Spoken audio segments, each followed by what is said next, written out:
যে কোনো সময় বড় ধরনের সংঘাতের আশঙ্কা ভর করেছে ইসরায়েলিদের মাঝে। মধ্যপ্রাচ্যে যুদ্ধের দামামায় গেল বছর থেকেই বেড়েছে দেশ ছাড়ার প্রবণতা। 2023 সালে অভিবাসনের সব রেকর্ড ভেঙে অন্য দেশে পাড়ি জমিয়েছেন প্রায় 25,000 ইসরায়েলি।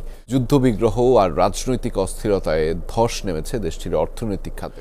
আর আগে থেকেই অভিবাসী ইসরায়েলিরাও খুব একটা দেশমুখী হচ্ছেন না। বেড়েই চলেছে ইসরায়েলিদের দেশ ছাড়ার প্রবণতা। সম্প্রতি দেশটির আর্থসামাজিক বিষয়ক গবেষণা প্রতিষ্ঠান সোরেজের এক গবেষণায় বেরিয়ে এসেছে এই তথ্য। এ খবর চিন্তার ভাঁজ ফেলেছে দেশটির রাজনীতিবিদ সহ অন্যান্য খাত সংশ্লিষ্টদের কপালে।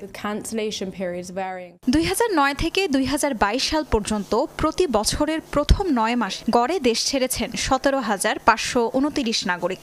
2023 সালে এ সংখ্যা দাঁড়িয়েছে প্রায় 25,000-এ। ভারসাম্য নষ্ট হয়েছে অভিবাসী ইসরায়েলিদের দেশে ফেরার সংখ্যাতেও। ইসরায়েলিদের এই দেশ ছাড়ার প্রবণতার পেছনে দেশটির রাজনৈতিক অস্থিরতা আর সাংবিধানিক সংকটই অন্যতম প্রধান। দেশটির বিচার বিভাগ সংশোধনের নামে একাধিক আইনি পদক্ষেপ নিয়েছিলেন নেতানিয়াহু, যদিও তার মূল উদ্দেশ্য ছিল সুপ্রিম কোর্টের ক্ষমতা কমিয়ে আনা। এসবে নাখোশ ইসরায়েল। আর হামাসের সাথে সর্বাত্মক যুদ্ধ শুরুর পর তুঙ্গে ওঠে অস্থিরতা। পরবর্তীতে সংঘর্ষ বাধে ইরান সমর্থিত হিজবুল্লাহ আর হুতি বিদ্রোহীদের সাথে। কয়েকটি ফ্রন্টে যুদ্ধের কারণে ব্যাপক ধস নামে ইসরায়েলের অর্থনীতি। বিদেশি বিনিয়োগ কমে প্রায় 60%। ফলে 2023 সালের শুরুতেই দেউলিয়া হয় 46,000-এর বেশি ব্যবসা প্রতিষ্ঠান।